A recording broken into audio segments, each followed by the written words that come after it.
well established and appreciated by our customers, the flagship in our product portfolio, a benchmark in optical 3D metrology. It's the first optical aerial-based coordinate measurement machine, our µCMM.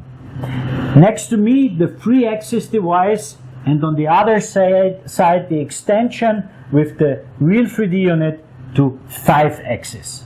Franz, I think the development of this instrument was quite challenging. Yes. What was your goal with the µCMM? I can tell you. The goal was to have an instrument with high accuracy. So with this setup, we reach accuracy of 0.8 plus L/600. Secondly, we want to have an instrument with focus variation that can measure smooth samples, like lenses, glass wafers, or highly polished parts. And last but not least, the instrument should be able to be used in the shop floor. But wait, Franz, why is it now more accurate? How is it possible that you suddenly are able to measure these high polished smooth surfaces, and why is it possible to put it on the shop floor? I'll tell you. So this instrument uses granite as a base. The drivetrain is a linear motor and is air bearing, so very accurate. And the linear encoders built in are from Zeradur, so which means that they do not expand with temperature changes. And they are from Heidenhain, so best in class. The optics that were built in here uses the Smart Flash Generation 2 feature. This means that illumination can be varied over time and over the position in field of view, and therefore we get all the small details of the sample even if it's very smooth.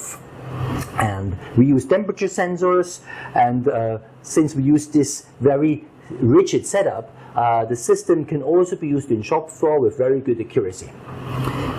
Okay, that's great. It looks a little bit sophisticated, and is it very complex to use as well? It's not. Other instruments from Elikona use a different software concept, and also many other instruments use a different software concept where the operator has to specify how to get the 3D data and how to work with this 3D data to get the result. So you need to be an expert. With this type of equipment, we introduce a different and new software concept where the operator loads a CAD file with the BMI information, then it clicks on the BMI information and selects Verify. And then the software automatically knows where and how to measure the 3D data. The software automatically knows what to do with the 3D data, fit in a cylinder or calculate the flatness or whatever. And in between there is also a step that makes a collision check, so that there is no collision when this automated process is done. Okay, Franz, you convinced me in terms of hardware, in terms of software. For the customers, let us summarize. It's really a high accurate device that is really possible to measure very smooth surfaces, and it's a total new user experience.